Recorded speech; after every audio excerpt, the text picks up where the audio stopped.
Bonsoir tout le monde.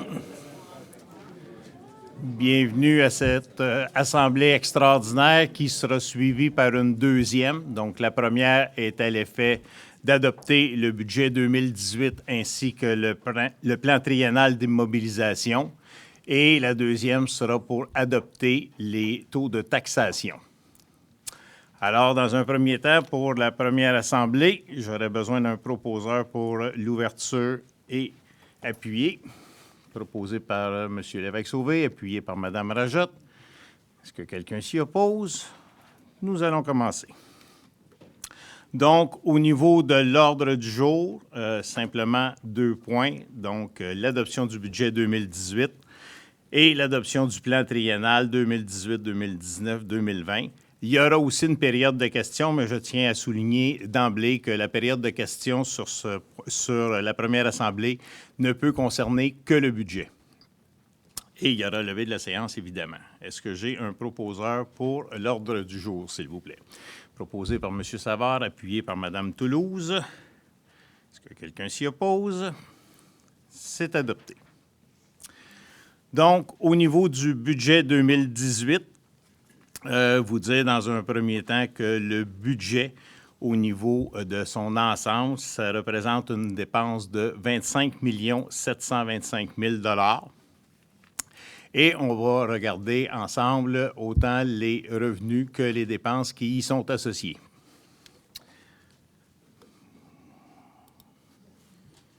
Donc, en 2 temps, le premier, évidemment, budget d'opération. On va essayer de me tourner puis de garder le micro. Et dans un deuxième temps, le budget d'investissement. Donc, le budget d'opération, ça comprend les revenus et les dépenses qui sont reliées aux opérations courantes et récurrentes de la municipalité. Donc, évidemment, ça comprend les salaires, ça comprend les différentes dépenses qu'on a, que ce soit au niveau du déneigement, du service de police, service d'incendie, de l'urbanisme. De toute façon, on va tous les passer. Donc, au niveau des revenus, qu'est-ce que ça comprend? Oups, on a été trop vite, excusez. Au niveau des revenus, bien évidemment, la taxe, ce qu'on appelle les tenants-lieux de taxes, donc les édifices gouvernementaux qui sont sur notre territoire, les amendes, les pénalités au niveau des gens qui ont des retards sur la taxation, les revenus des différentes activités, donc les inscriptions loisirs, toutes ces choses-là, les différents services qui sont rendus par la municipalité, et aussi les ventes de terrain. Au niveau des dépenses, salaire, électricité, activités, subventions, contributions aux organismes. Évidemment, on fait partie de la CMM, donc la Communauté métropolitaine de Montréal, la MRC, le Centre local de développement, le CLD, et l'Autorité du réseau de transport métropolitain, ce qu'on connaissait anciennement sous le nom de CITSO. Donc, les dépenses d'essence, l'entretien de nos véhicules et évidemment le remboursement de la dette. Le budget d'investissement, lui, comprend toutes les dépenses et revenus qui ne sont pas récurrents année après année, mais qui peuvent être capitalisés. Donc, à l'exemple, notre flotte de véhicules roulants, on retrouve ça à l'intérieur du PTI. Les réfections de rue, on retrouve ça à l'intérieur du PTI. Donc, pas les casseux, comme on dit, mais par contre, toutes les réfections de nos rues sont à l'intérieur du PTI. Au niveau des revenus pour le PTI, bien, évidemment, on s'attend toujours à avoir des subventions. On a des règlements d'emprunt qui viennent combler les déficits à ce niveau-là. On a un fonds de roulement. Le fonds de roulement est actuellement de 2,2 millions de $. Le fonds de parc, donc à toutes les fois qu'il y a des investissements qui sont faits, on ramasse au fil des ans là, une certaine portion et on essaie qui sont dédiés exclusivement à nos parcs. Et le fonds des carrières, donc lorsque l'exploitation de la carrière, particulièrement dans le secteur ouest, nous avons des redevances à ce niveau-là pour faire l'entretien des routes qui sont endommagées par le camionnage que ça occasionne. Au niveau des dépenses, bien évidemment, les infrastructures, donc on parle encore de la réfection de la rue Ellis, le parc Cardinal, la capitainerie, et les remboursements anticipés de dettes. Si vous vous souvenez, dans l'ensemble de la planification financière qui a été présentée, Dans le cadre du 2020 et même du 2022 aujourd'hui, il y a des remboursements anticipés de la dette à certains moments donnés en fonction des revenus disponibles. Donc, si on regarde la situation au niveau des revenus maintenant, donc les taxes, c'est-à-dire municipales en fonction de la richesse foncière uniformisée qui, au global, avoisine 1,3 milliard. Donc, ça rapporte 15 272 858 $, ce qui tient en lieu de taxes 498 000. Je vais vous faire grâce des 3 derniers chiffres, là. Au niveau des services rendus, donc 1,1 million. La disposition des actifs, ce qu'on disait tantôt, les ventes de terrain, donc 6,687 millions.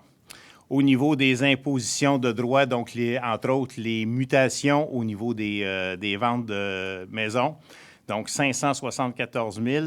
Au niveau des amendes et pénalités, 205 000. Les intérêts sur nos placements, 265 000. Les subventions, donc les subventions qui sont reliées à ça et les remboursements, parce que lorsqu'on a des subventions du gouvernement, elles sont étalées au fil des ans, donc à toutes les années, on retouche des montants à ce niveau-là, donc pour 1 100 000.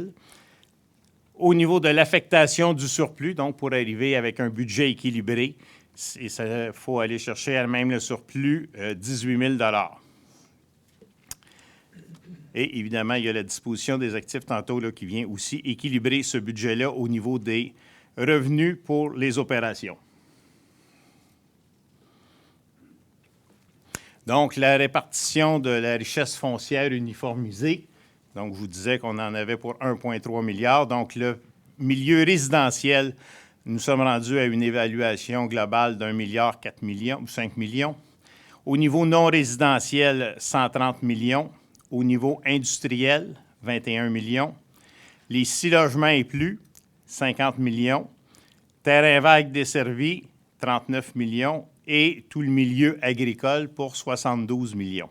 Ce qui représente, comme je vous dis, la totale de la richesse foncière uniformisée d'1 milliard 318 776 000 $. Donc, si on regarde sur la pointe de tarte, des fois, on comprend, c'est plus facile d'illustrer. Donc, vous voyez que la grande part de nos revenus, évidemment, est taxée sur la taxation. Et l'autre portion importante, c'est par la vente de nos actifs, donc les terrains que nous escomptons vendre au cours de l'année 2018. Les autres portions étant évidemment moindres à ce niveau-là.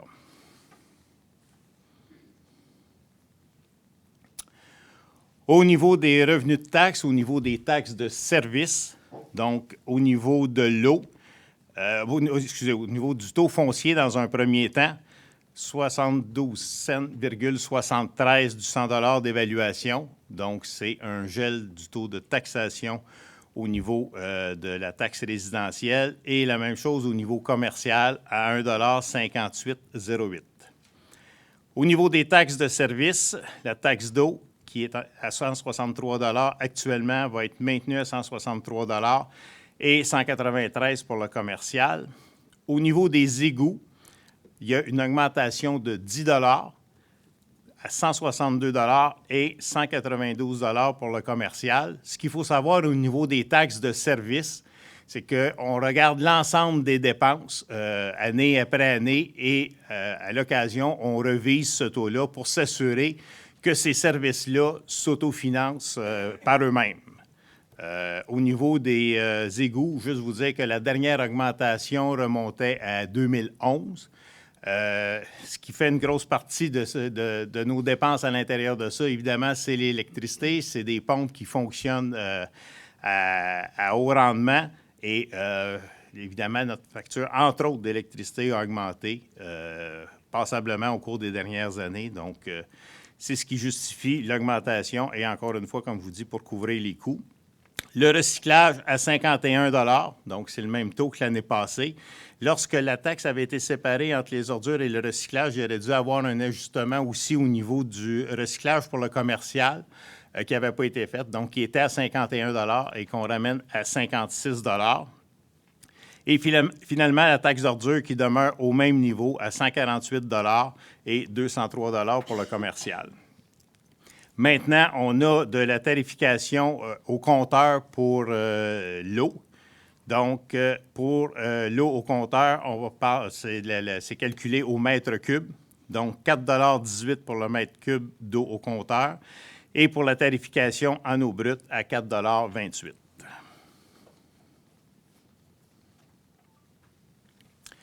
Maintenant, au niveau des dépenses par grand poste budgétaire, donc au niveau de l'administration générale, donc évidemment tous les services de la ville, que ce soit la trésorerie, le greffe, le conseil municipal, l'ensemble de ces dépenses-là, on en a pour 3 366 000 $.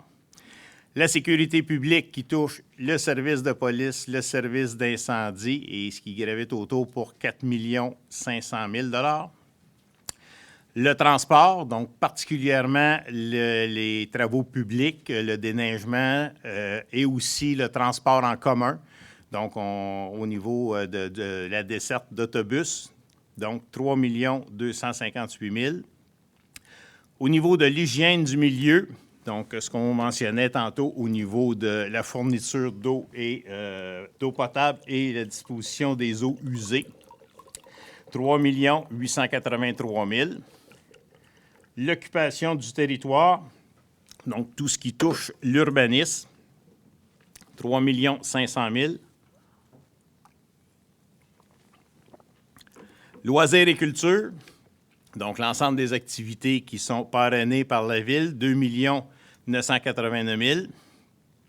Et les frais de financement, remboursement de la dette et aussi des intérêts sur nos emprunts, donc de 4 189 754 $ pour un total des dépenses de 25 725 000 $. Donc, encore une fois, si on le regarde sur une pointe de tarte, donc vous voyez que l'ensemble des dépenses s'équivalent un peu à chacune d'entre elles, donc à toute proportion gardée. Évidemment, une part importante, c'est quand même la sécurité publique, là, le service de police qui est une grosse dépense. Et donc, c'est ce que ça vous donne comme image. Maintenant, au niveau des dépenses particulières, au niveau de l'évaluation, donc il y a un rôle d'évaluation qui est en cours et les frais sont divisés à part égale sur chacune des années. Donc, 88 875 $, les assurances générales de la Ville pour 290 000 $, le service des premiers répondants, 59 556 $, le service de police, 3 200 000 $. Contrôle animalier, vous savez qu'on a adopté un règlement sur le contrôle animalier l'an passé, donc c'est 70 000 $ de dépenses à ce niveau-là. Au niveau des différentes subventions que la Ville donne, donc ça, c'est particulièrement au niveau du service des loisirs. On a aussi des subventions pour les jeunes familles qui adoptent pour des couches lavables. Donc, l'ensemble de ces subventions-là, on en a pour 175 000 $. Les compteurs d'eau, donc ça, c'est les achats, parce qu'évidemment, les compteurs d'eau sont fournis par la Ville au niveau d'ensemble des nouvelles installations qui se font particulièrement en milieu industriel et commercial. Donc, on a pour 35 000 $. Et à ça, il y a une particularité cette année où on se doit d'installer pour des fins statistiques 60 compteurs dans les résidences privées. Donc, ça ne changera pas au niveau de la taxation, là, c'est encore un taux unitaire, mais pour avoir des relevés de consommation, donc il y a 60 compteurs qui vont être installés au cours de l'année dans différentes résidences. Après ça, l'enlèvement des ordures pour 444 000 $. L'enfouissement des ordures pour 410 000 $. Donc, vous regardez les deux postes ensemble, c'est tout près d'1 million de $. La cueillette sélective, 348 000 $. La disposition de matériaux secs, donc l'éco-centre. Au niveau de l'éco-centre, évidemment, vous allez déposer vos matériaux là-bas. On ne vous charge pas, mais évidemment, il faut en disposer, donc lorsque les conteneurs sont pleins. Donc, pour 100 000 $. Et les rénovations de façade, un autre programme de subvention qui vise les rénovations de façade commerciales pour 90 000 $.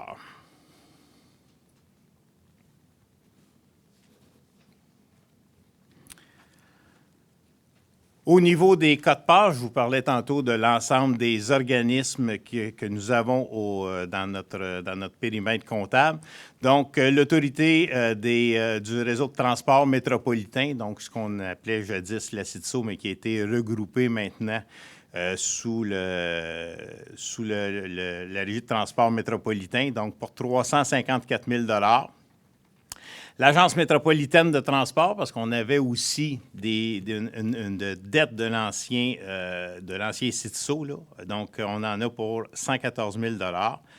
Le service de taxibus, 36 700 $. Notre quote-part à la MRC, 341 000 $. Notre quote-part à la communauté métropolitaine de Montréal, 212 000 $. Le Centre local de développement, 127 000 $ pour un total des quotes-parts aux organismes de 1 186 000 $. Maintenant, au niveau du remboursement de la dette, le poste que je vous ai identifié tantôt, donc le remboursement de capital pour l'année 2018, 2 958 000 $, donc tout près de 3 millions. Les intérêts sur l'ensemble de la dette, 1 230 000 $. Le solde de la dette au secteur centre, donc c'est des choses qui datent d'avant la fusion. Donc, au secteur centre, c'est une dette de 2 295 000 $. Le secteur ouest, où cette dette-là devrait se terminer en 2021 pour 156 156 $. Et la dette de la ville de Beauharnois sous sa nouvelle entité de 50 716 400 $. Donc, évidemment, il y a une part importante de cette dette-là qui est reliée directement au parc industriel qui a été acheté par la municipalité et les différentes infrastructures qui y ont été mises. Et après ça, bien évidemment, vous avez toutes les rues qui ont été en réfection depuis le temps et pour lesquelles nous avons été en règlement d'emprunt. Si on regarde la charge au niveau des contribuables, ça, c'est en fonction des dettes de secteur. Donc, les gens qui paient ce montant-là, c'est 279 000 $. Et du gouvernement, donc ce que je vous expliquais tantôt, les subventions qui sont étalées dans le temps pour 393 000 $. Donc, si on regarde les dépenses maintenant par code objet, et là, vous avez le comparatif 2017-2018. Au niveau de la rémunération, donc, nous approchons le 9 millions de $. Au niveau des charges sociales, on excède un peu le 2 millions de $. Transport et communication, on est environ à 500 000 $. Les honoraires professionnels de tout acabit, donc on en a pour 6 millions de $, un petit peu plus que 6 millions. Local et entretien d'équipement, encore là, nos bâtiments pour tout près de 500 000 $. Énergie, pièces et fournitures, donc l'électricité et l'entretien de nos équipements pour tout près de 2 millions de $. Nos frais financiers, légèrement supérieurs à 4 millions, ce que je vous ai indiqué tantôt. Et nos quotes-parts et subventions qui avoisinent le 1 750 000 $.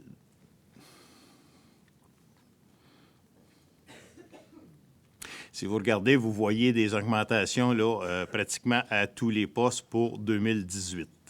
Les frais financiers étant relativement stables, parce que c'est des dettes qu'on a sur longue échéance. Ça complète la présentation au niveau du budget. Donc, à cette étape-ci, j'aurais besoin d'un proposeur et d'un appuyeur, s'il vous plaît. Monsieur Savard, appuyé par Mme Rajotte. Est-ce que quelqu'un s'y oppose? C'est adopté à l'unanimité. On y va maintenant sur le plan triennal des immobilisations. Donc, le plan triennal des immobilisations, on va vous faire la présentation sur l'année 2018. 2019 et 2020 là, font partie d'une grille, mais évidemment, ce qui nous concerne le plus cette année, c'est les dépenses reliées à 2018.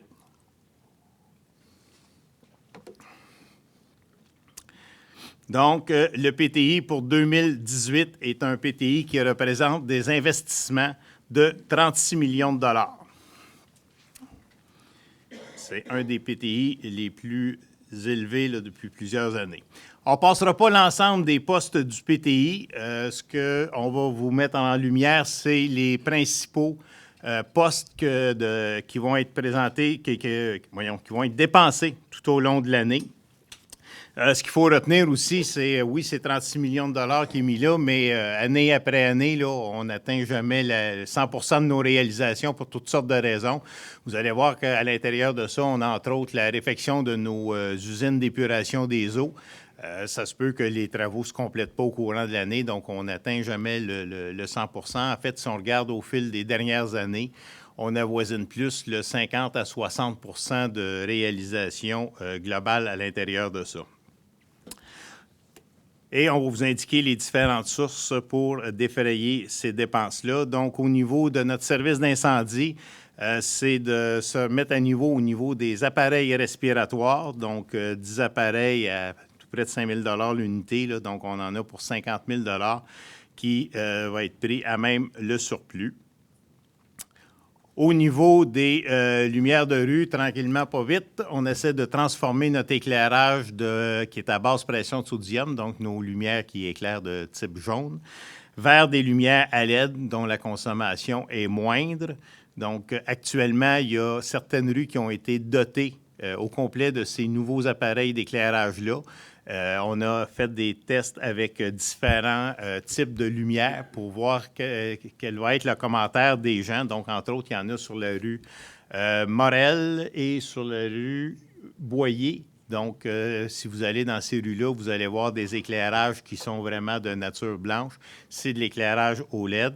Et c'est deux types d'éclairage différents. Donc, si vous avez des commentaires à formuler, nous les recevrons avec plaisir. Donc, un investissement cette année de 50 000 et au fur et à mesure, évidemment, qu'on a des lumières qui sont rendues défectueuses, bien évidemment, on les remplace au fur et à mesure par ces nouveaux types d'éclairage-là.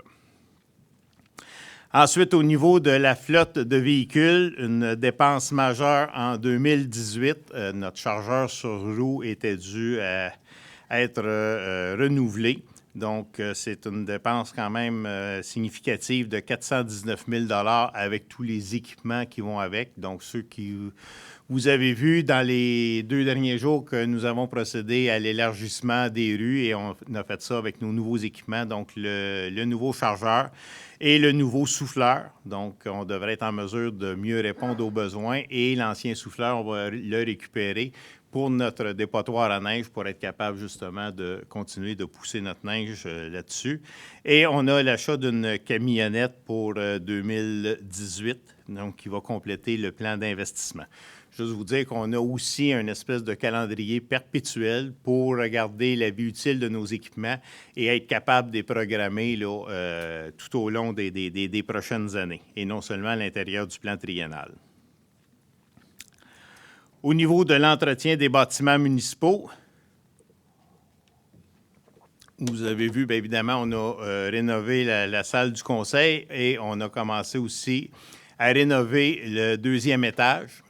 Donc, pour les gens qui ont eu besoin d'aller rencontrer les gens des différents services sur nos étages, vous avez vu qu'on a amélioré quand même de façon significative nos locaux.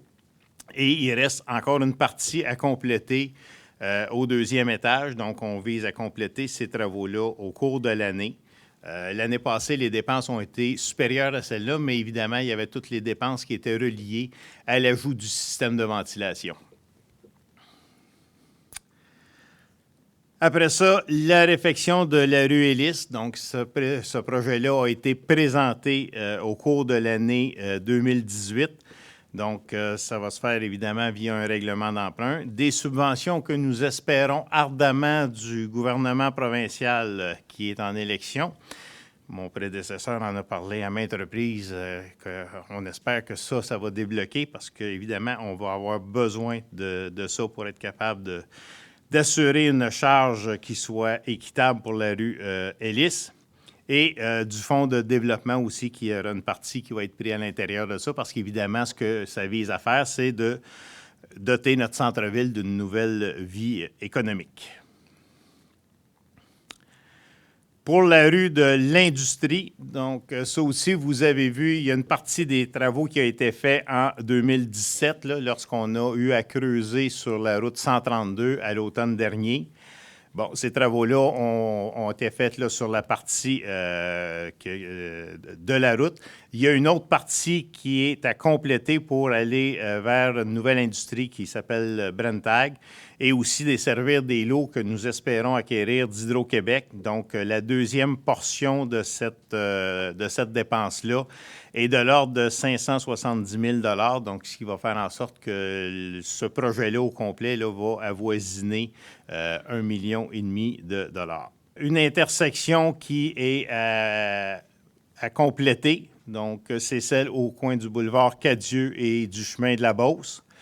Actuellement, l'ajout d'arrêt, évidemment, vous savez qu'à la fin de la période des heures de travail, il y a congestion à ce niveau-là. Donc, il y a des études qui sont en cours, puis qui sont très avancées pour qu'on puisse installer un feu de circulation à cet endroit-là pour essayer d'avoir une circulation qui soit plus fluide. Ou si vous avez à la droite... oui, c'est à la droite. Je vais regarder si c'est la même chose pour vous autres. Donc, à la droite, le développement des immeubles Mallette.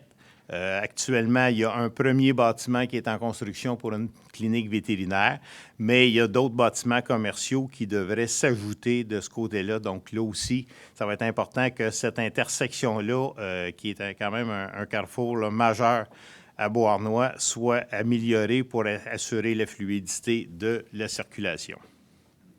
C'est un investissement prévu de 1 200 000 $. Au niveau de la rue Boursier maintenant, depuis plusieurs années, on a un problème au niveau de notre usine du côté du secteur ouest et une partie du problème est reliée au fait qu'on a des infiltrations majeures d'eau à l'intérieur de notre réseau d'égouts sanitaires. On en a une partie qui a été déjà réparée vers la station de pompage, mais on a encore des infiltrations là, de plusieurs milliers de litres sur cette conduite-là qui part de la rue principale et qui se dirige vers la station de pompage. Donc, on parle d'un 700 mètres de conduite. Actuellement, les études sont en cours pour savoir si on ne pourrait pas les faire par gainage, ce qui nous simplifierait évidemment la vie d'être obligé d'ouvrir la rue. Sauf que les études ne sont pas complétées à ce niveau-là, mais il faut absolument que ce travail-là soit fait parce qu'actuellement, malheureusement, nos usines de filtration, à cause d'épuration, nos usines d'épuration, à cause de cette infiltration-là, filtrent l'eau du lac.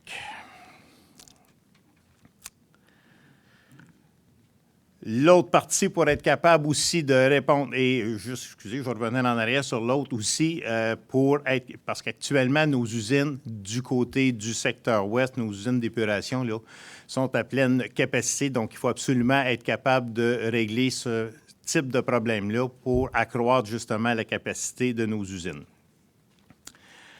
À ça, évidemment, s'ajoute au niveau de l'eau potable l'ajout d'un puits. Actuellement, il y a un puits qui ne donne pas tout à fait son plein rendement parce que, si vous vous souvenez, ceux qui sont là depuis de plus longue date, on a un puits pour lequel il y a eu des travaux de demander dans l'usine de Pointe-du-Buisson et qui, depuis ces travaux-là, n'est pas en mesure de nous donner le plein rendement qu'il nous donnait jadis. Donc, il faut envisager la construction d'un troisième puits pour être capable de suffire à la demande. Donc, là, nous en sommes simplement aux études de faisabilité et de forage pour être capable de déterminer le meilleur emplacement. On avait déjà fait des tests à une certaine époque et malheureusement, les forages s'étaient avérés infructueux. Depuis ce temps-là, on a installé des piézomètres pour avoir une meilleure idée de comment la nappe phréatique se comporte. Et c'est en 2018, nous allons poursuivre ces études-là pour être capable d'arriver à trouver l'endroit pour faire notre troisième puits pour l'usine de filtration, oui, effectivement, du secteur ouest. Et le gros projet qui est en cours et qui va se poursuivre en 2018, c'est la mise aux normes de nos usines d'eau usée. Donc, depuis 2012 que le ministère de l'Environnement nous demande des comptes. Vous vous souvenez qu'à une certaine époque, on a malheureusement fait un peu les médias avec les déversements qui se produisaient dans nos différentes stations de pompage. Donc, c'est pour être en mesure de résoudre tous ces problèmes-là et d'accroître notre capacité. Donc, c'est un investissement global de 11 millions de dollars pour lequel on a déjà un règlement d'emprunt qui est autorisé. Et c'est là, on a fait une partie de nos stations de pompage qui sont faites. Donc, c'est de poursuivre l'ensemble de ce travail-là pour un total de 9 400 000 dollars en 2018. Alors, c'est un projet pour 2018. Après ça, au niveau du développement de la rue Robert-Mackenzie. Donc, actuellement, on a déjà des lots qui sont desservis. Là. Je vais vous pointer. On va m'essayer moi aussi. Donc, on a jusqu'ici qui est ça actuellement. Tout ce secteur-là est développé. Et ce terrain-là, ici, avait été réservé pour la firme Solumette, là, ceux qui étaient là aussi depuis plus longue date. Excusez. Bon. La firme Solumette qui devait venir, c'est une compagnie qui faisait du recyclage de stainless steel, mais avec le prix des métaux, tout ça, évidemment, ça n'a pas fonctionné. Donc, ce qu'on vise à faire, c'est d'être capable de lotir l'ensemble de ce secteur-là en plus petits lots, parce qu'actuellement, nos lots sont quand même de superficie assez grande. Il y a plusieurs petites entreprises qui nous ont demandé d'avoir des endroits pour eux. Donc, ce secteur-là serait développé justement pour des entreprises qui ont besoin de moins de pieds carrés au niveau du terrain que des bâtiments. Donc, ce serait d'extensionner. Ces terrains-là nous appartiennent déjà. Il s'agit simplement il s'agit tout de même des aménager en poursuivant là, les canalisations et évidemment faire les fonderies nécessaires à cette subdivision-là.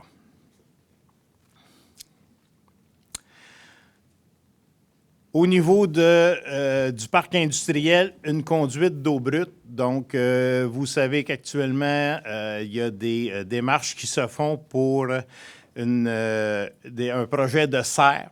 Ce projet-là devrait se réaliser, nous l'espérons bien, en 2018. Mais évidemment, pour alimenter les serres, encore faut-il un peu d'humidité pour être capable de les faire pousser.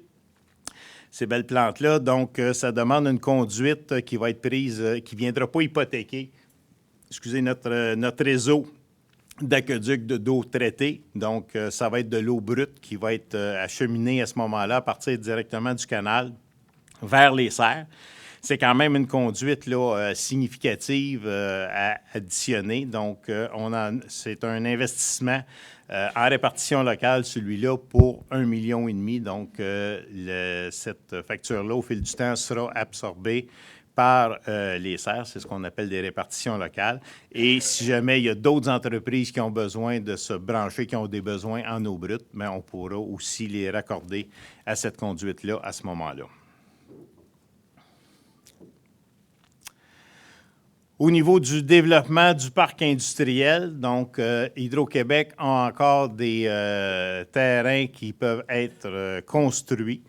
On doit vous dire que la proportion qu'on voulait acheter à l'époque était quand même plus grande que celle-là, mais avec la construction d'IKEA, ils ont voulu protéger davantage les berges du canal Beauharnois, donc il y a une certaine partie là, qui ne sera pas accessible. Mais ceci étant, on vise quand même en 2018 à acquérir pour 4 millions de dollars là, des pieds carrés de terrain pour continuer d'agrandir le parc industriel.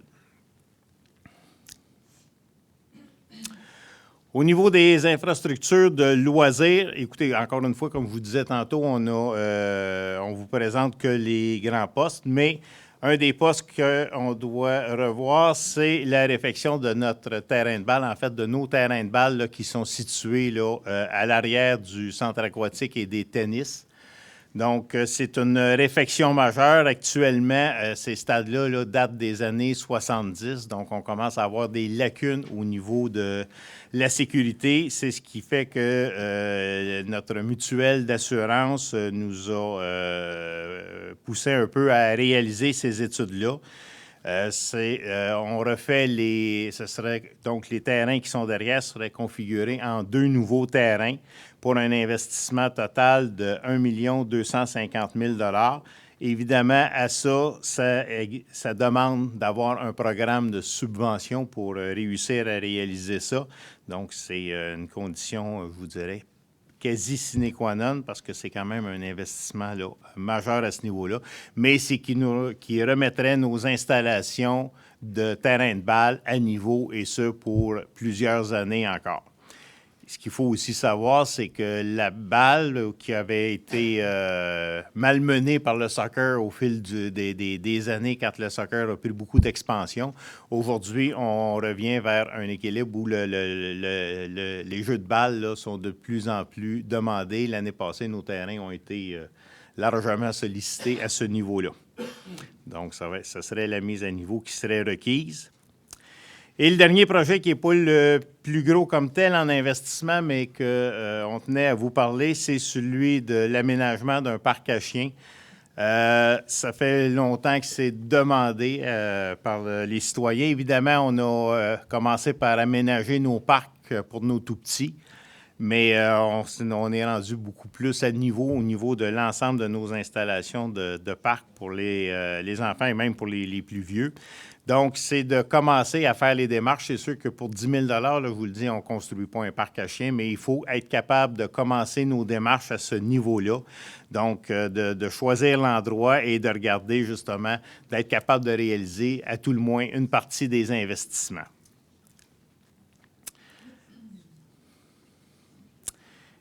Et le dernier projet, qui est celui qui est entamé de la marina et de la capitainerie.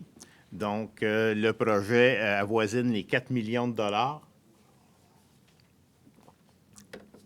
Ce à quoi la Ville s'est engagée à donner une subvention de 800 000 $ au niveau de la capitainerie et au niveau du fonds de fonctionnement pour la marina.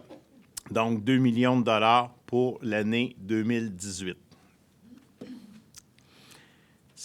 Ces travaux-là devraient se compléter au courant de l'année. Juste vous dire qu'au niveau de la marina comme telle, 99 places, on a déjà un bon nombre de citoyens de Beauharnois qui ont réservé leur emplacement. On a extensionné la période sur laquelle les gens, qu'on voulait privilégier les gens de Beauharnois, on a extensionné un peu cette période-là parce qu'évidemment, ça a tombé beaucoup dans la période des fêtes.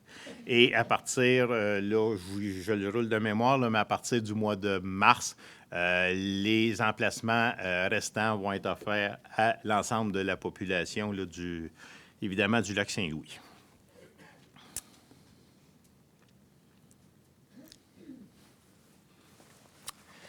Donc, si on fait une récapitulation au niveau de la taxation, donc au niveau résidentiel, le taux est gelé à 72,73 sous du 100 $. Les terrains vagues desservis, c'est maintenu à 1,4546 $. Le commercial à 1,5808 $, ainsi que l'industriel. L'ajout des taxes de secteur avant fusion, comme on le mentionnait tantôt, le secteur Est n'en avait pas. Le secteur Ouest, ça représente un coût de 1 sous,128 et au niveau du secteur Centre, un coût de 0,14 sous du 100 $ d'évaluation.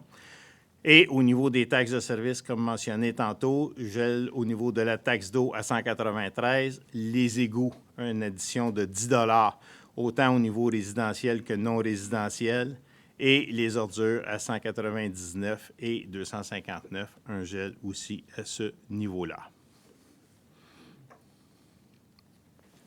Ça complète la présentation au niveau du plan triennal.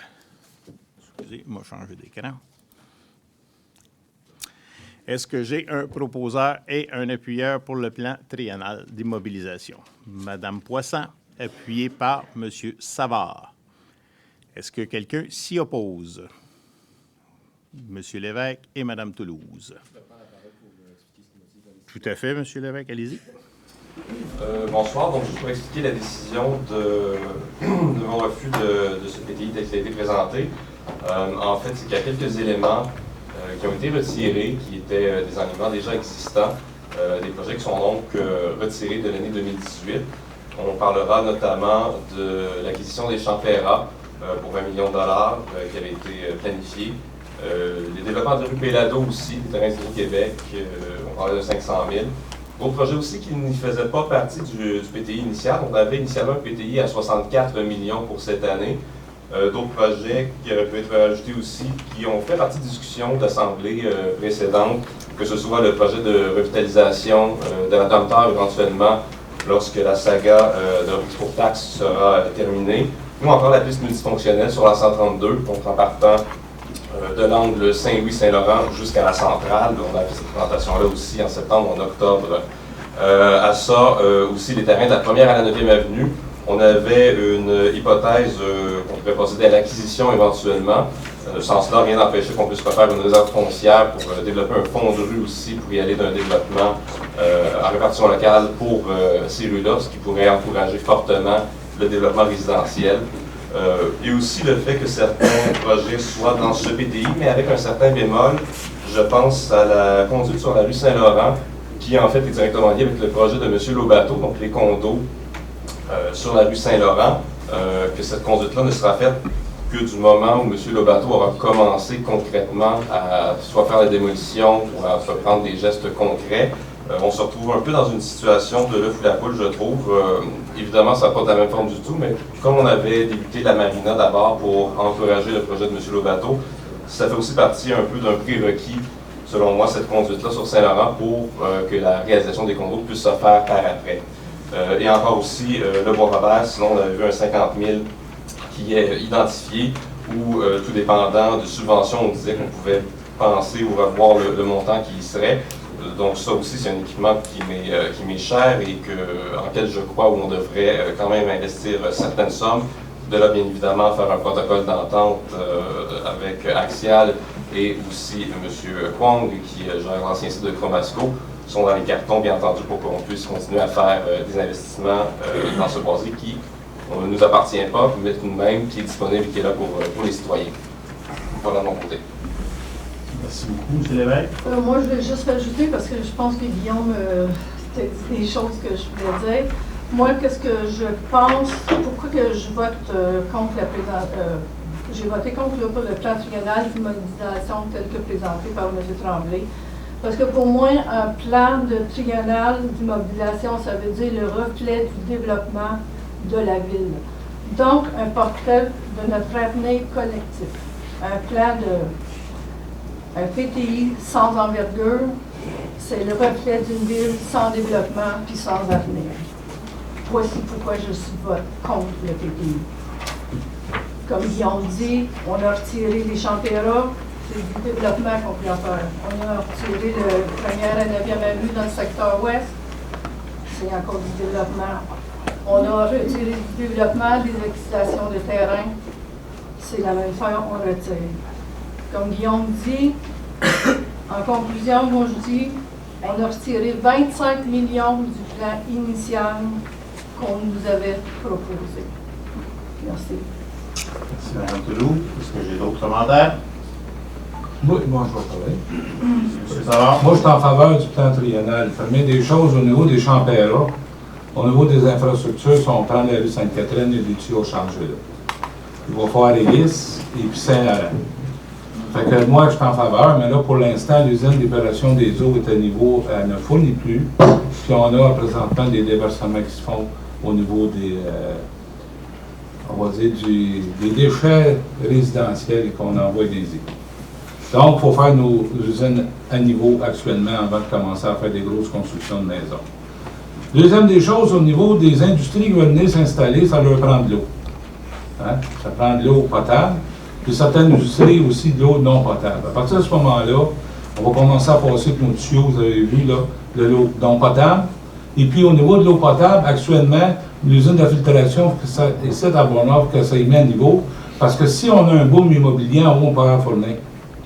Fait c'est comme le champ Perra, préparer le tuyau en descendant vers le bas de la ville, monter notre eau en haut, préparer notre usine de filtration. Au niveau de l'étude de l'usine de filtration, c'est 20 000. Vaughan me paye gros, c'est 20 000 de population, c'est ça qui est identifié. Actuellement, au niveau des tout le système, si vous voulez, ordinateur et ainsi de suite, il faut tout remettre ça au niveau, c'est pressant, là. Ça urge ça. Troisième des affaires, au niveau de Ménageville, au niveau de la 1e à 9e avenue actuellement, il y a un nouveau développement qui va s'ouvrir au niveau du terrain, l'ancien terrain de tennis, je crois, qui va faire l'ouverture là. On a en dessous du pont blanc actuellement, le tuyau à réparer, là, qui est pressant, on a des grosses pertes d'eau là. Il y a la rue Boursier, il était question aussi qu'il y a des grosses pertes d'eau au niveau de l'usine d'épuration des eaux qui s'en va là, qui est l'usine d'épuration d'eau, actuellement ne fournit pas. Quand on fait un projet domiciliaire, ça prend des permis. Le gouvernement du Québec font envoyer nos projets, puis s'ils disent vos infrastructures ne sont pas capables de le prendre, le projet, ils n'en donnent pas.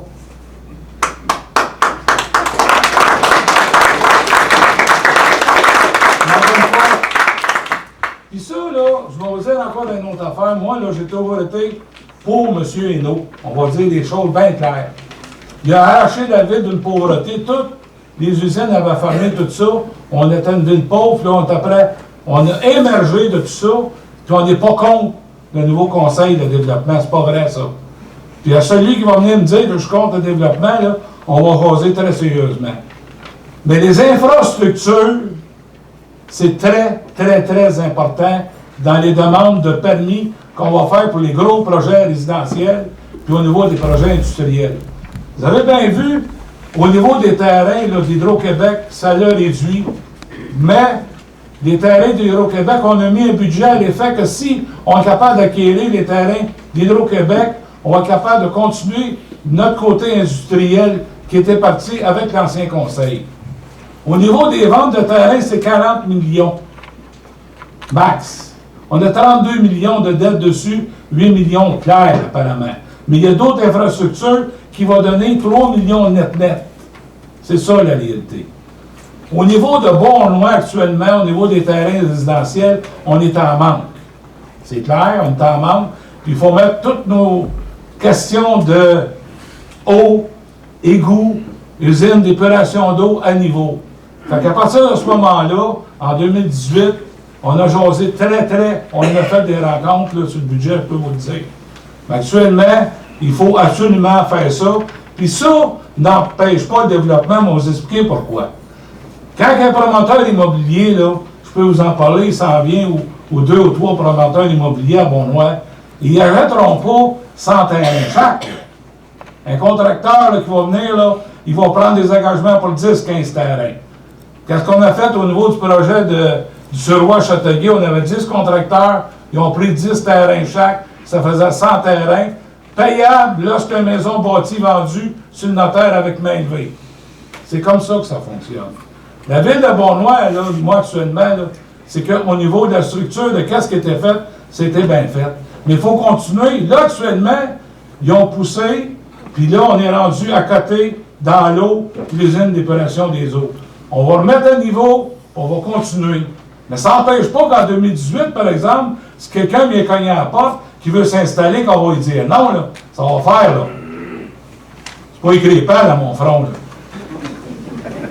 Mais non. Vous voyez, là, on va continuer le développement, puis je pense pas que M. Tremblay, ici, il était élu pour aussi arrêter le développement de la ville, là. Moi, c'est mon point de vue. À partir de ce PTI-là, on est capable de fonctionner. Puis au niveau de balancer la dette avec les revenus aussi, très important. Fait que moi, je suis en faveur de ce PTI-là, puis je suis en faveur d'avoir continuer un développement de la ville, mais avec les bonnes infrastructures. Merci.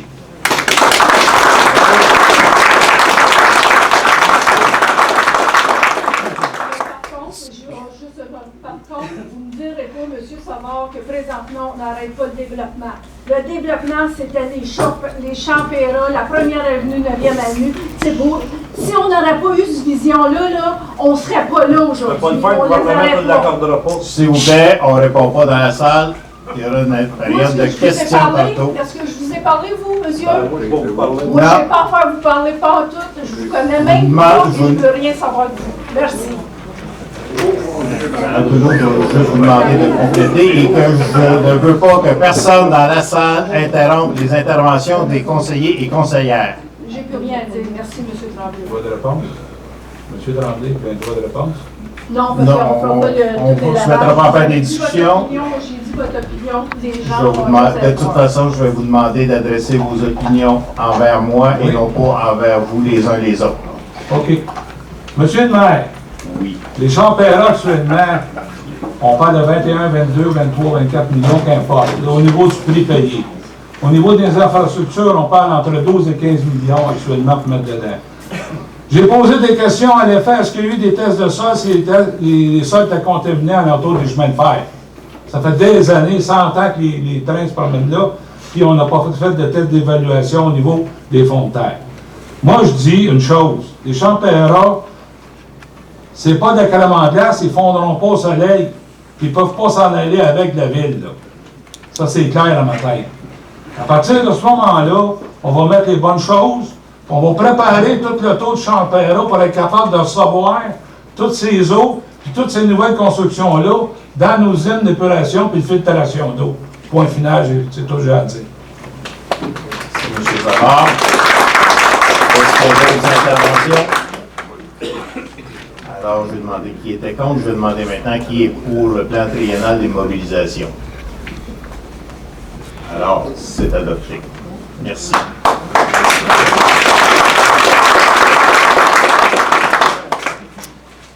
Je reviens.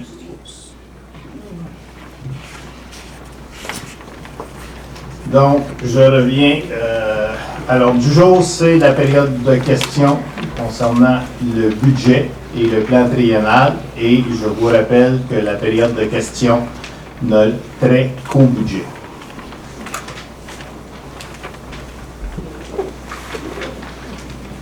Micro, s'il vous plaît. Bonjour, Michel Thibault, Journal Le Soleil de Chapelier. Votre prédécesseur, dans son plan de match, je comprends que les gens vont payer le 10 $ de plus sur la prochaine compte de taxe municipale, mais c'était des diminutions de 1% par année jusqu'en 2020 qui étaient prévues.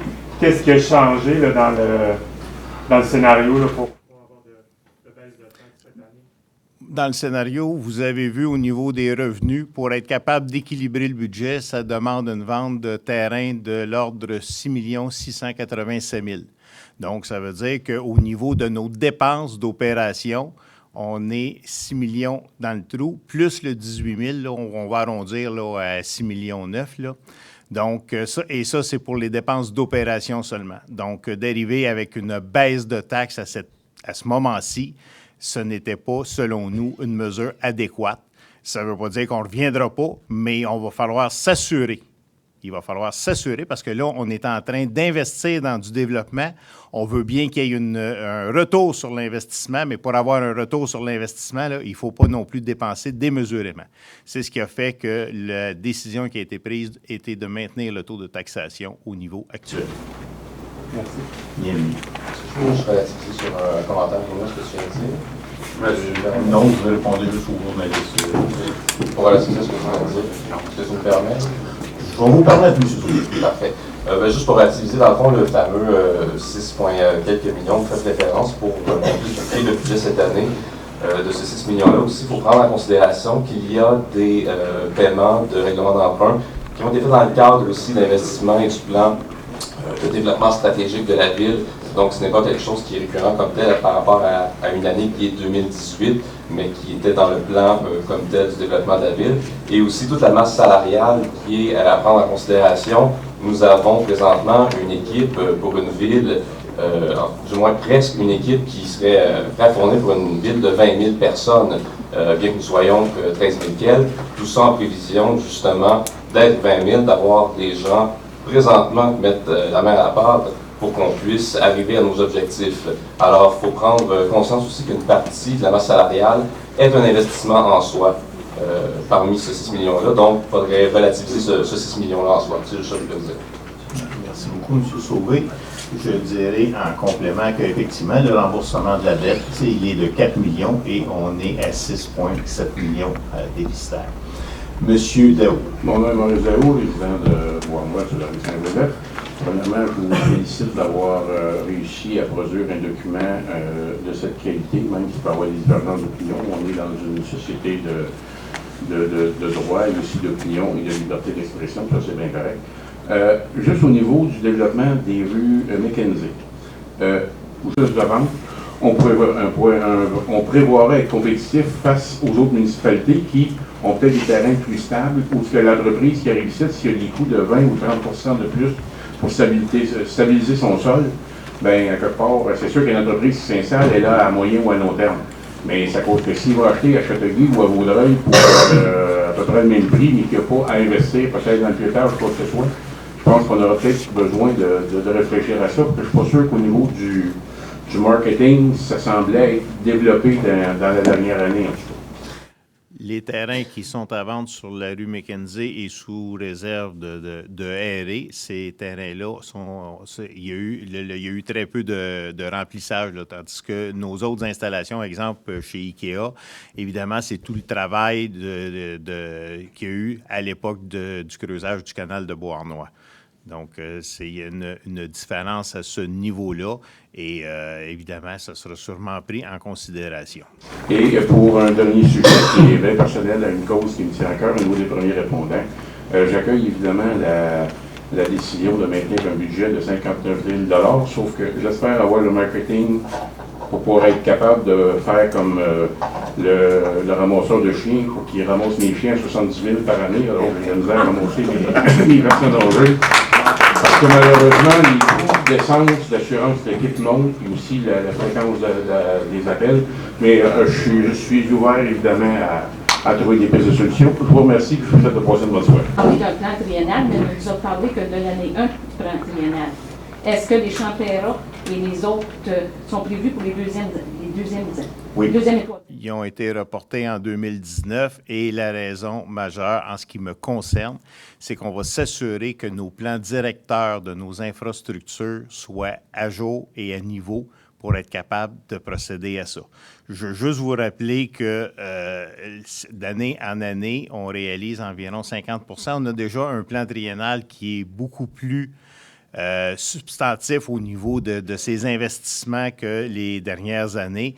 Et malgré ça, à toutes les années, là, je vous l'ai dit tantôt, là, on réalise environ entre 50 à 60 % de ce plan-là.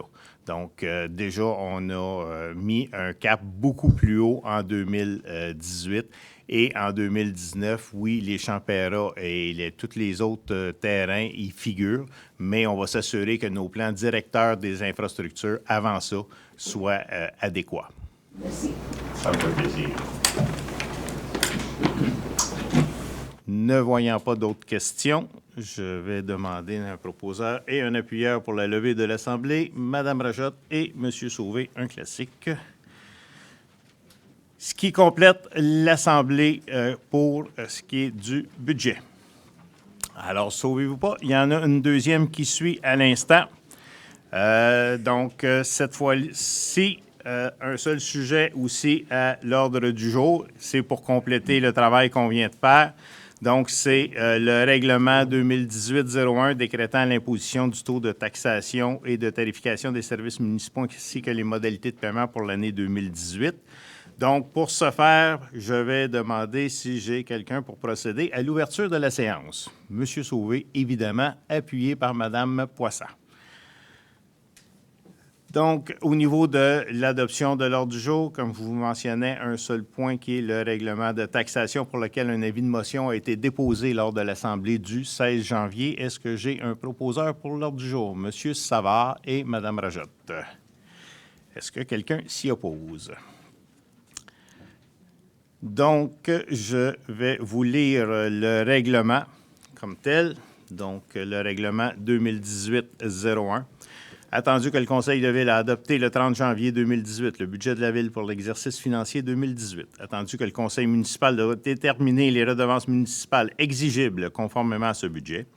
Attendu que les dispositions spécifiques de la loi sur les cités et villes et la loi sur la fiscalité municipale relative à l'imposition des taxes de tarifs et notamment l'article 244.1 et suivant de la loi sur la fiscalité municipale.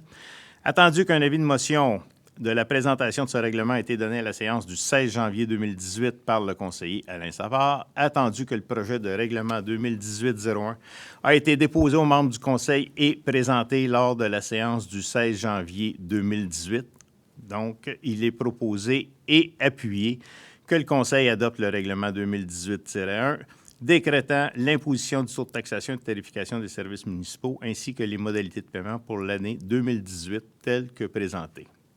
Donc, c'est les taux que je vous ai présentés tantôt. Si vous permettez, on va en faire grâce de les répéter. Est-ce que j'ai un proposeur à ce niveau-là, proposé par Mme Toulouse, appuyé par M. Savard? Est-ce que quelqu'un s'y oppose? C'est adopté à l'unanimité. Est-ce qu'il y a des communications, parce que je reviens à mon nom du jour, est-ce qu'il y a des communications de la part des membres du Conseil? Oui, monsieur Sauvé. En deux temps. Dans un premier temps, pour répondre un peu à la question de M. Thibault par rapport au taux de taxe qui devrait être diminué avec les années à venir, le plan initial était une baisse de 1,4 s'en est suivi évidemment des pourparlers à l'intérieur du Conseil, un débat d'idées autour de voir ce qu'on faisait avec ça. De mon côté, évidemment, j'ai toujours voulu préconiser cette baisse-là qui avait été planifiée, étudiée au courant des dernières années. De même, pour faire un certain compromis, j'avais exploré qu'on fasse la baisse symbolique d'un 0,5 qu'on puisse continuer à être une des seules villes de la région qui procède à des baisses de taxes continuellement chaque année. De voir la proposition qui avait retenu l'attention du Conseil à majorité, j'ai décidé de me rallier, non sans insatisfaction, mais par un peu le moindre mal, je vous dirais, de parce que représentait cette décision que le Conseil a prise dans le contexte où on se retrouve.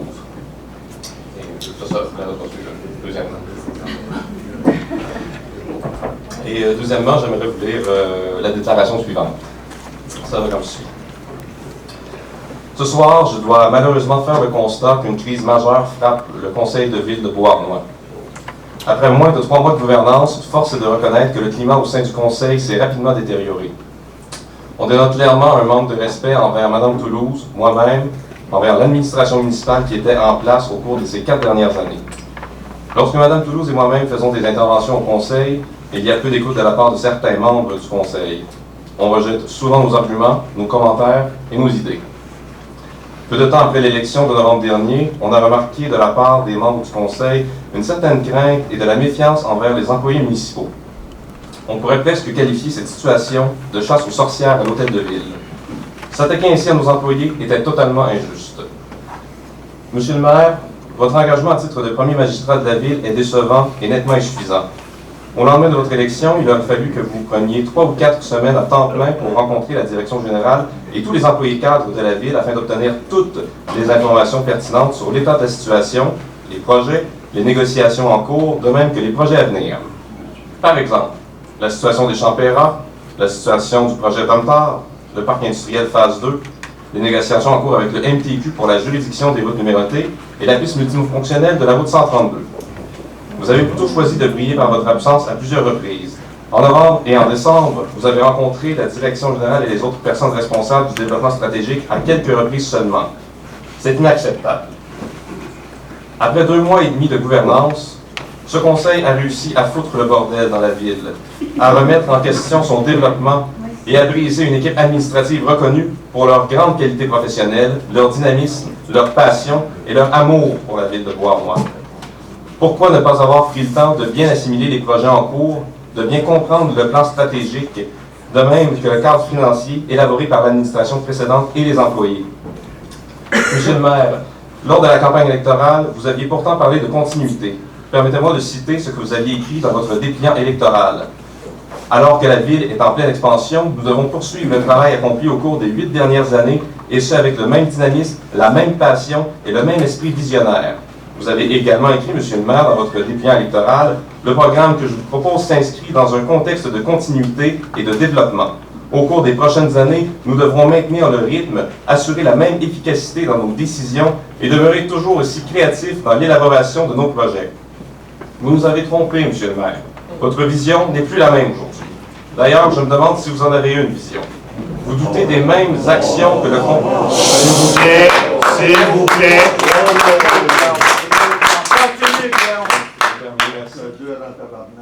S'il vous plaît. Merci. D'ailleurs, je me demande si vous avez une vision, je disais. Vous doutez même des actions que le Conseil précédent a posées. Vous doutez également du cadre financier préparé par l'administration précédente. Pourquoi? Aussi, concernant la décision prise à l'égard de la directrice générale, permettez-moi de rappeler que Mme Toulouse et moi-même avons voté contre cette décision. Cela aurait dû être mentionné dans l'entrevue que vous avez donnée au journal Le Soleil. Ce n'était pas une décision unanime du Conseil. Nous croyons sincèrement que cette mesure disciplinaire est injustifiée. Cette mesure met en danger le développement de la ville et la réalisation de certains projets. Déjà, des investisseurs ont démontré leur mécontentement à l'égard du climat qui règne au sein du conseil municipal. Ils sont très inquiets. Sachez que je suis vraiment triste de faire cette intervention ce soir et je n'en retire aucun plaisir. Mon intervention ce soir a un but bien précis. Je veux protéger l'image de la ville et son développement. J'aimerais retrouver l'harmonie qui existait avant l'élection de novembre 2017 entre les membres du conseil, les employés, la ville et la population. Malgré tout ce que je viens de dire, je crois qu'il faudrait investir des efforts afin de remettre le conseil sur les rails. Pour ce faire, je propose de faire appel à un spécialiste des affaires municipales afin qu'il puisse jouer le rôle de médiateur, proposer un mode de fonctionnement et définir clairement le rôle de chacun. À cet égard, je propose que la Ville engage M. Michel Billette pour cette mission. M. Billette a déjà été directeur général de la Ville de Châteauguay, de la Ville de Trois-Rivières. Il réalise maintenant des mandats à titre de consultant et de formateur auprès des municipalités. En terminant, j'aimerais profiter de l'occasion pour féliciter et remercier tous les employés de la Ville de Beauharnois pour leur dévouement, leur professionnalisme et l'excellence de leur travail. C'est à nos employés que nous devons le développement de la Ville. C'est grâce à la diversité de leurs compétences que la Ville s'est transformée au cours des dernières années. Notre devoir comme conseil municipal est de les guider et de permettre de s'épanouir à travers les nombreux projets de développement. Merci.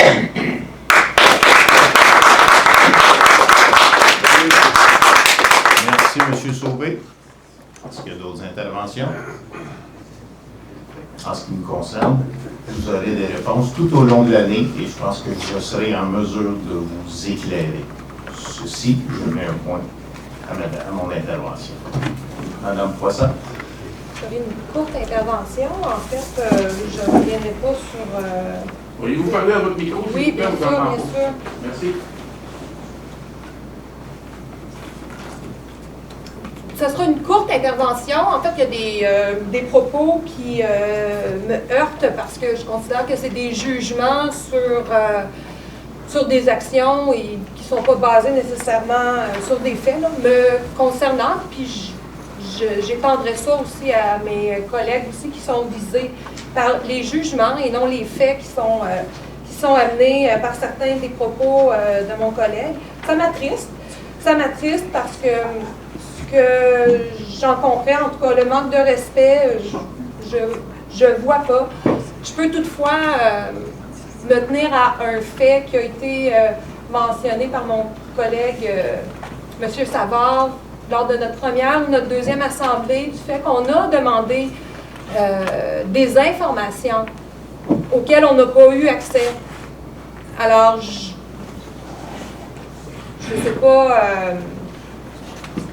c'est malheureux, je trouve, qu'on voit nos questions comme un manque de respect, comme un manque de doute. Pour moi, il a été clair, les gens que j'ai rencontrés durant ma campagne électorale, j'ai présenté qui j'étais, j'ai présenté mon statut indépendant de candidate, que je viendrais me joindre à un conseil, que je travaillerais avec les gens autour de la table, peu importe qui seraient ces personnes-là. Ce que j'entends, moi, c'est qu'il y a une déception du fait que je ne me confonde pas à un conseil existant. C'est jamais la promesse que j'ai faite. Je crois au développement, que ça soit clair, j'y crois, que ça soit clair pour la population, que ça soit clair aussi pour les employés municipaux que je respecte et pour lesquels je reconnais le travail qui est fait. Alors, c'est des jugements qui me heurtent, puis je comprends que cet exercice, on est dans un exercice démocratique, on a des opinions qui divergent. J'appelle au dialogue de mon côté, ce que j'ai fait tout au long, et je pense effectivement qu'il y a peut-être une crise au sein du Conseil, parce qu'on a des opinions qui sont différentes, mais c'est bien le jeu de la démocratie que de discuter et de trouver un compromis pour qu'on puisse ensemble développer ce qui est notre objectif. Donc vraiment recentrer, oublier les jugements, les préjugés, puis recentrer sur l'objectif qu'on a, qui est celui de développer. On a peut-être des visions de développement qui sont un peu différentes, mais qui ne veut pas dire incompatibles. Ce n'est pas parce qu'on pense qu'on peut développer différemment que ce qui a été fait précédemment qu'on rejette le développement. Je pense que dans la vie, il faut avoir les yeux, il faut avoir une ouverture d'esprit. Puis c'est ce que j'entends de la part des nouveaux conseils qui sont arrivés, qui posent des questions, qui voulons justement nous approprier les dossiers, mais il faut que ça soit clair qu'il n'y a pas que les nouvelles personnes qui doivent s'intégrer. Dans un groupe, il y a aussi une responsabilité d'accueil, puis je pense que c'est tout ce qui a été demandé jusqu'à maintenant. Pour moi,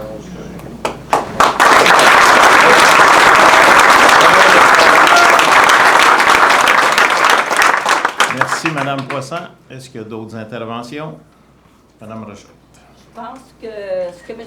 Sauvé dit qu'il s'est semblé qu'on Je vais vous demander de s'adresser à moi et de vous répondre les uns les autres, s'il vous plaît. Si ils pensent qu'on n'était pas, je pense que nous, comme dit Roxane, qu'on n'a peut-être pas été aussi bien accueillis qu'on pensait. On pensait faire une équipe. On s'est fait dire qu'on ne sera jamais une équipe. Moi, j'étais fière de recommencer, parce que c'était un deuxième mandat.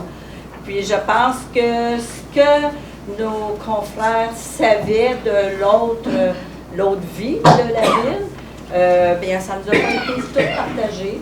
Puis c'est peut-être les déceptions, je pense, sur les deux côtés et non juste sur un côté. Je pense qu'il faudrait qu'il y ait peut-être plus de dialogue entre nous et quand on parle de transparence, bien, si vous savez des choses, pourquoi pas nous les transférer? Donc à ce moment-là, on aurait moins à se poser des questions et d'avoir des conflits. C'est mon opinion.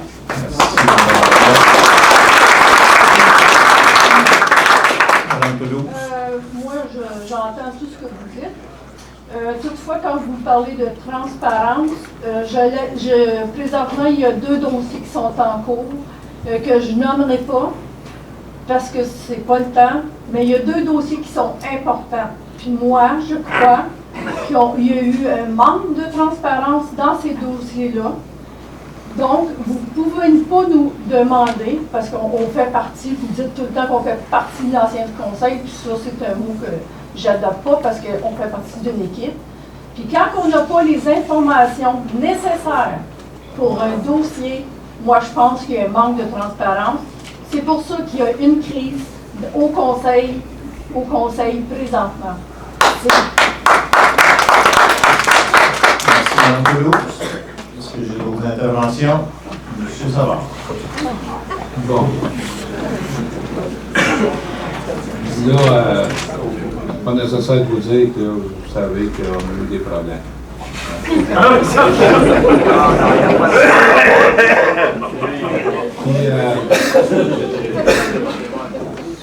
Des problèmes, ça cause des maux de tête. On fait rire un petit peu parce que c'est important de se sauver dans des cas tragiques. Les tragédies, j'en ai vécu beaucoup dans ma vie. Celle-là, on va passer au travers. J'ai rassuré la population, on va passer au travers. Moi, je vais vous dire une chose, je pense qu'on n'est pas responsable de tout ce qui arrive. On ne se mettra pas tout sur les CRN, c'est pas vrai. Puis, loin de mon idée de mettre des responsabilités dans l'antécédent. Donc, moi, il m'était dit par une personne de haut niveau, Alain, tu étais élu, tu dois prendre tes décisions pour toi. On s'est présenté conseiller indépendant, tout le monde. À partir de ce moment-là, on a rentré ici, qu'on avait des objectifs communs, qu'on avait des objectifs personnels. Bon. Là, pour vous dire qu'en somme, qu'est-ce qui est en train de se dérouler ici ce soir, je pense qu'il va y avoir des répercussions dans l'avenir. Très, très important, Madame, Monsieur le maire, il ne faut pas me nommer de nom. Monsieur le maire Monsieur le maire, dans l'ensemble de ses conseillers, des dossiers, ce n'est pas la place de traiter des dossiers non plus, par respect des gens et des personnes. Il faut respecter les gens. J'ai identifié des qualités aussi dans certaines personnes. C'est pas vrai que c'est tout blanc ou c'est tout noir, là. Un instant, il faut voir les choses comme ils sont. On a croisé le fer, c'est vrai. On a venu une entente pareille. Que ça s'est divisé, on a venu une entente. Pas globale, mais en majorité. OK? La continuité a commencé le 5 novembre avec le nouveau conseil. La continuité, c'est nous autres. On recommence la continuité. C'est un recommencement. On a vu qu'est-ce qui s'est passé à Montréal, on a vu qu'est-ce qui s'est passé. On a vu même des villes qui n'ont même pas été capables d'adopter leur budget. Nous autres, on était capables de le faire, quand même. J'aime bien mieux avoir quelqu'un qui me bardasse un peu que quelqu'un qui est trop doux aussi, là. C'est pas le fun. Ça bardasse un peu, qu'on a du plaisir, tu sais. Mais qu'est-ce que j'essaie de vous dire? On va en trouver une solution. On va les trouver des choses. Puis à travers de ça, c'est des... Je m'en répétais ce que j'ai dit. Moi, je suis ouvert à changer certaines choses vis-à-vis d'autres, si les autres sont prêts à changer certaines choses vis-à-vis de moi. Hein? Je rouvre la porte, là. À partir de ce moment-là, par exemple, que j'ai dit tout à l'heure, moi, ça va rester dans les infrastructures. Moi, c'est important. Parce qu'au niveau des infrastructures, c'est là qu'il se passe actuellement le développement. La manière de se prendre, elle diverge, mais qu'importe. Il y a un point commun qui est là, puis il faut prendre nos points communs et les mettre ensemble. Moi, je pense que M. le maire Tremblay, actuellement, il a fait preuve d'ouverture, il a pris des dossiers en main, puis moi, en tout cas, je ne veux pas prêter rien à personne, moi, je pense qu'il a rempli sa fonction. Moi, c'est mon point de vue. Puis tous les conseillers ici, pour ou contre, ils ont rempli leurs fonctions pareilles, c'est leurs idées. Puis ça, c'était prononcé tout à l'heure, il faut respecter tout le monde dans les idées. Moi, par exemple, c'est ça que je vais faire. Moi en tout cas, je vais m'investir aussi là-dedans. Si j'ai des choses à changer, je suis prêt à les changer. Parce que dans la vie, la souplesse est au haut de la mise aussi. Puis je vais vous dire l'exemple, le gros chêne, il va casser un des coups, tandis que le petit roseau, il va pencher, il va rester tout le temps de bas. Tu sais, on a deux choix dans la vie. Il y a des positions qu'on peut prendre ferme, on peut être flexible dans d'autres choses. J'invite à avoir, moi, je vais m'inviter à avoir plus de flexibilité. Puis j'invite les autres partenaires aussi à avoir plus de flexibilité. À partir de ce moment-là, je pense qu'on peut faire un conseil uni. Merci.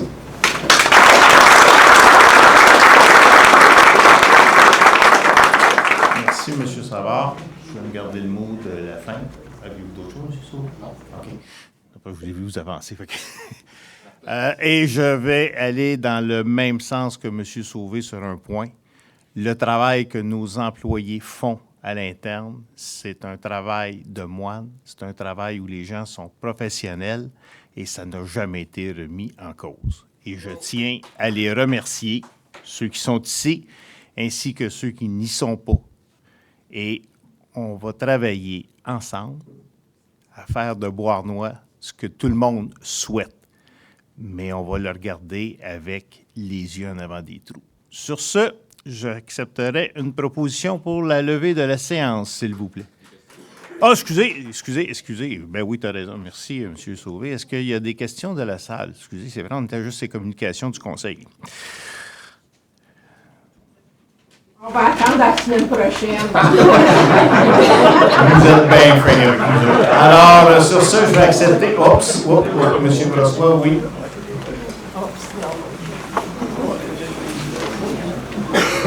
Claude Brossois. Une petite question à propos des... On a entendu parler beaucoup des infrastructures. Donc, 80% de la réunion ce soir, on a parlé d'infrastructures. qui est important. Donc, est-ce qu'il y a un échéancier pour dire, après que les infrastructures vont être faites, qu'on va pouvoir avancer? C'est pour ça, tantôt, moi, Oui, excusez, j'arrive là à mon projet au centre-ville. Est-ce que c'est la même situation au centre-ville que le développement en haut? Faut-tu attendre après les infrastructures pour aller de l'avant? Non. On n'est pas sur la même chose. Votre projet au centre-ville, c'est juste m'indiquer c'est lequel, là, parce que La rue Hélice au centre-ville. Ah, bon. La rue Hélice, vous l'avez vu, elle est toujours au plan triennal.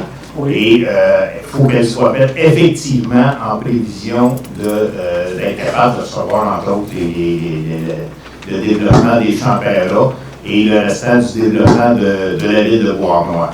OK, donc ça va être ça à glace pour le moment, là. Ça ne sera pas ça à glace. Ce qu'on va s'assurer, et c'est ce que j'ai dit tantôt, on va s'assurer que nos plans directeurs, en fonction de recevoir l'ensemble de ces installations-là, soient à jour.